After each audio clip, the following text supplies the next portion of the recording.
sœurs, madame, messieurs, mes chers amis internautes, bonjour et bienvenue à l'église protestante évangélique Philadelphie. Ici votre bien-aimé, pasteur Célestin Zouga. Je suis toujours dans la joie de partager la parole de Dieu avec vous, mes chers amis internautes. Nous sommes toujours dans notre série de messages sur proclamons la surabondance de la grâce de Dieu autour de nous. Frères et sœurs, mes chers amis internautes, le titre de notre message d'aujourd'hui est « Heureux ceux qui ont faim et soif de la justice, car ils seront rassasiés ».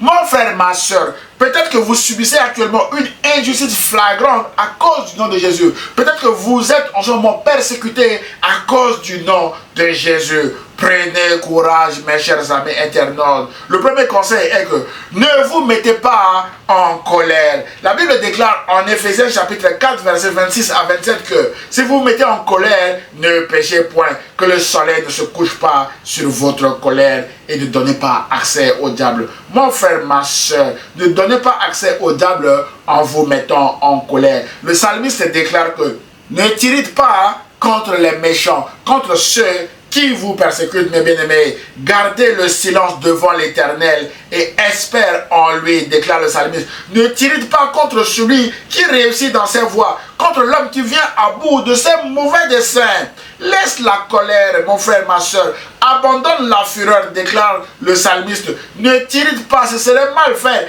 car les méchants seront retranchés et ceux qui espèrent en l'Éternel posséderont le pays.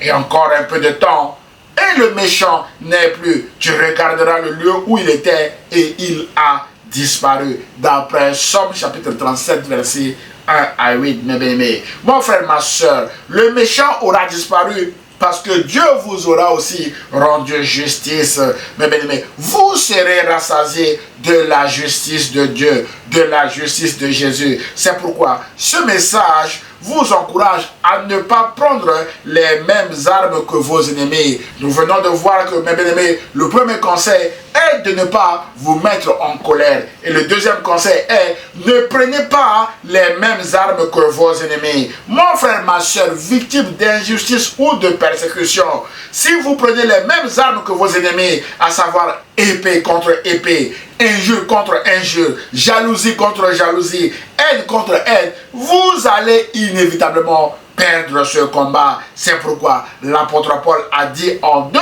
Corinthiens chapitre 10 verset 3 à 4 que certes nous sommes des êtres humains, mais nous ne combattons pas d'une façon purement humaine. Mon frère, ma soeur, nous sommes des hommes et des femmes. Nous pouvons nous mettre en colère, mes bien-aimés, mais ne gardons pas notre colère jusqu'au coucher du soleil, mes bien-aimés. Abandonnons notre colère, mes bien-aimés. Et l'apôtre Paul dit, ne combattons pas d'une façon purement humaine. Dans notre combat, dit l'apôtre Paul, les armes que nous utilisons ne sont pas d'origine humaine. Ce sont les armes puissantes de Dieu qui permettent de détruire des forteresses. Nous détruisons les faux raisonnements. Nous renversons tout ce qui se dresse orgueilleusement contre la connaissance de Dieu. Nous faisons prisonnière toute pensée pour l'amener à obéir au Christ, mes bien-aimés de le Seigneur. Mon frère, ma soeur, votre arme contre l'injustice et la persécution est l'épée de la parole de Dieu qui est la vérité pour détruire les mensonges du diable contre vous. Votre arme contre l'injustice et la persécution est la prière, car la prière est comme une flèche contre vos ennemis. Dans sa parabole du juge inique et de la veuve, Jésus nous encourage à prier sans cesse en disant, mes bien-aimés, Dieu ne fera-t-il pas justice à ses élus qui crient à lui jour et nuit? Et tardera-t-il à leur égard? Et Jésus a répondu à sa propre question en disant, je vous le dis, il leur fera promptement ou rapidement justice. D'après Luc chapitre 18 verset 7 à 8.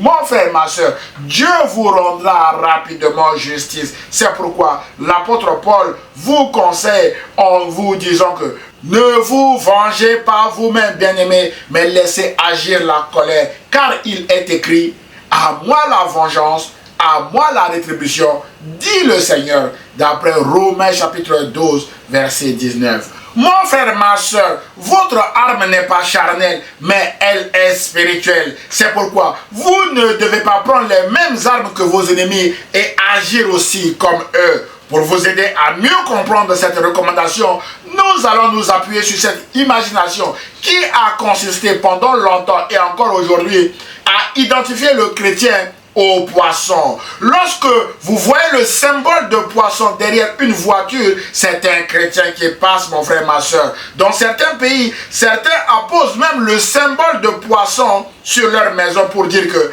c'est la maison d'un chrétien. Mon frère, ma soeur, il est très difficile d'attaquer un poisson dans l'eau parce qu'il est sur son terrain.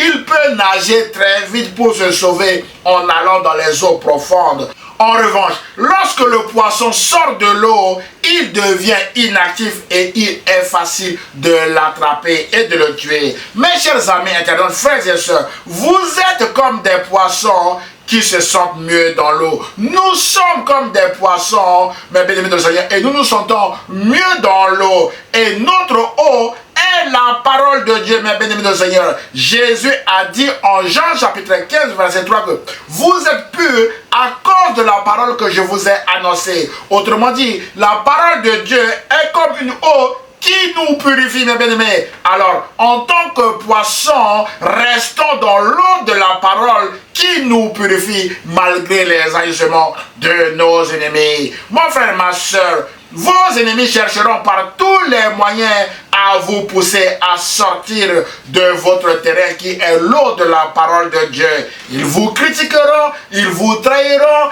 ils vous insulteront, ils vous maltraiteront.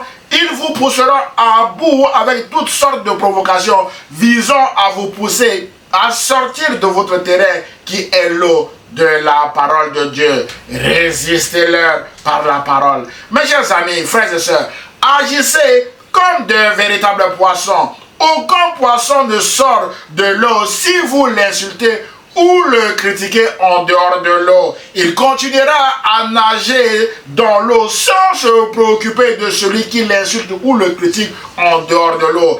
Alors, mon frère, ma soeur, restez dans l'eau de la parole de Dieu et ne sortez pas, s'il vous plaît, mes bien-aimés. De la même manière que c'est dangereux pour un poisson de sortir de son eau, c'est aussi dangereux pour un chrétien ou une chrétienne de sortir de l'eau de la parole de Dieu. Mes chers amis, internautes, frères et sœurs, sortir de l'eau de la parole de Dieu, c'est prendre les mêmes armes que votre ennemi. Sortir de l'eau de la parole de Dieu, c'est rendre le mal pour le mal, insulte pour insulte, œil pour œil, dent pour dent, injure pour injure. Et sortir de l'eau de la parole de Dieu, c'est épée contre épée, mes bien-aimés. Autrement dit, sortir de l'eau de la parole de Dieu, c'est rejoindre l'ennemi sur son terrain en réagissant exactement comme lui. C'est alors que vous serez comme un poisson sorti de l'eau et votre ennemi n'aura plus qu'à vous manger avec la sauce de la haine, de la jalousie et de la trahison qu'il a minutieusement préparé contre vous. C'est ce qui était arrivé à l'apôtre Pierre lors de l'arrestation de Jésus. Mes chers amis, nos frères et sœurs, lors de l'arrestation de Jésus, les ennemis de la croix étaient venus avec des gourdins, avec des bâtons, des épées et aussi autres armes blanches pour arrêter Jésus.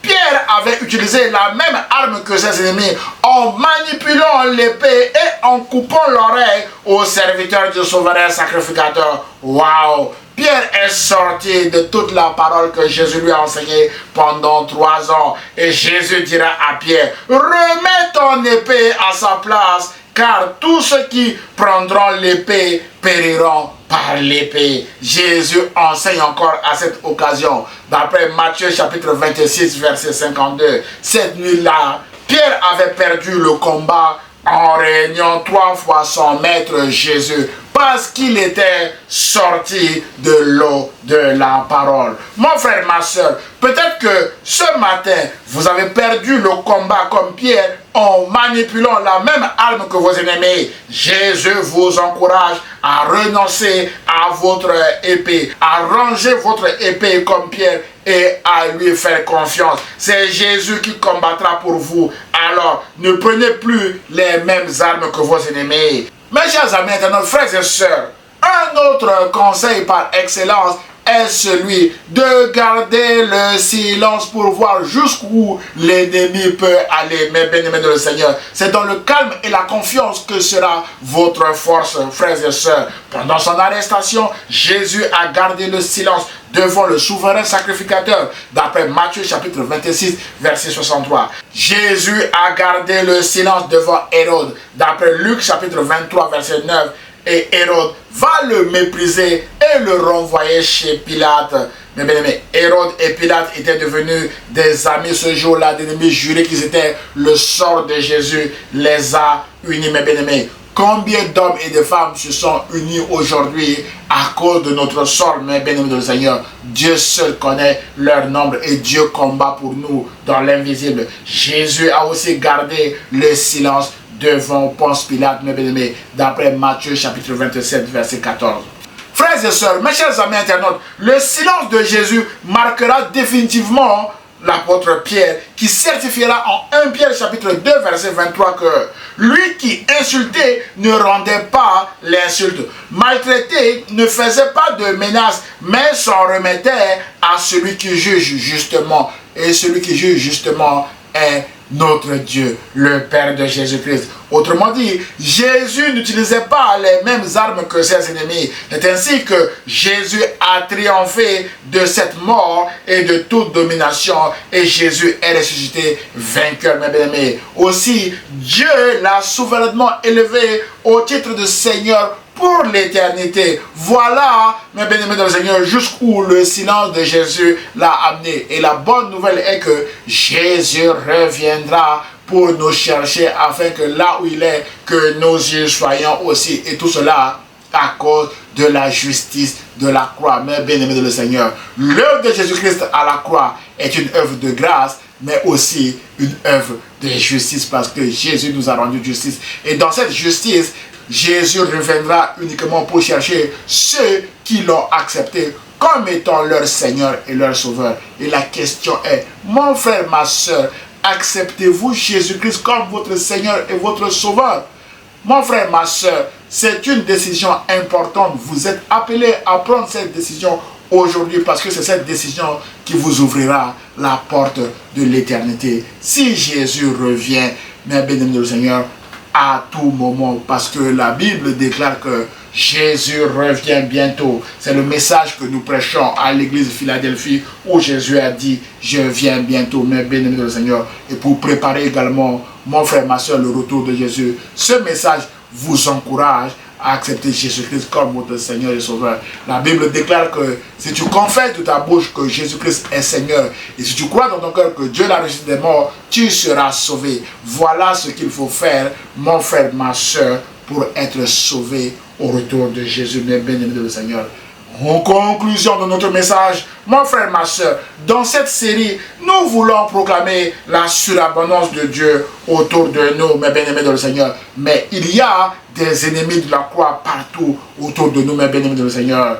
Mais le message de la croix doit rester le même. C'est le message de la grâce de Dieu, qui est un message de pardon, un message d'amour. Mon frère, ma soeur, nous devons annoncer cette parole avec beaucoup d'amour. Frères et sœurs, l'apôtre Jean, dans son prologue, a dit en Jean chapitre 1er, verset 14, que la parole s'est faite chair ou homme, mais elle a habité parmi nous, pleine de grâce et de vérité. Jésus était plein de grâce et Jésus était également plein de vérité. Et c'est avec beaucoup d'amour et de compassion que Jésus a annoncé cette grâce et cette vérité à ses contemporains. Nous aussi, nous devons marcher sur les pas de Jésus en annonçant le message de la grâce de Dieu en Jésus-Christ avec beaucoup d'amour autour de nous, mes bien-aimés de le Seigneur.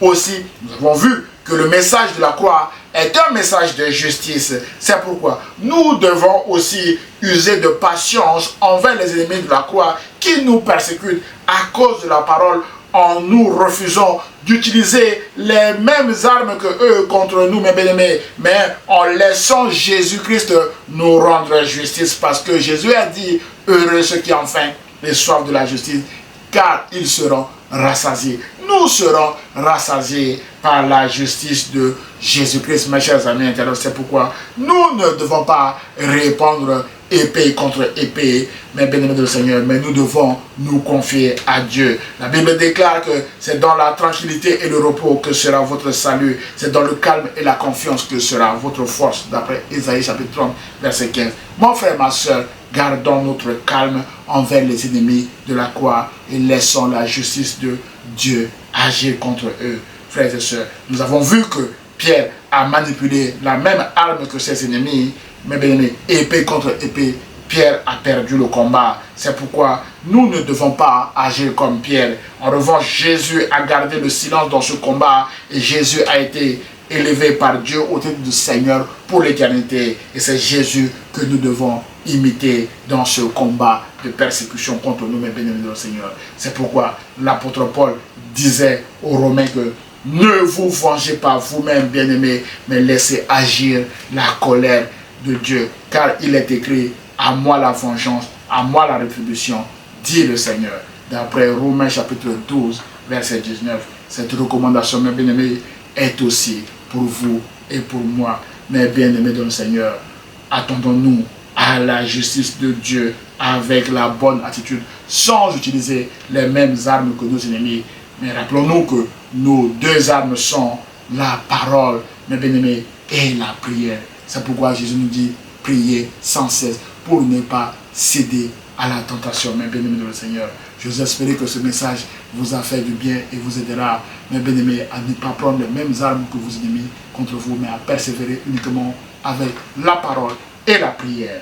Que Dieu vous bénisse.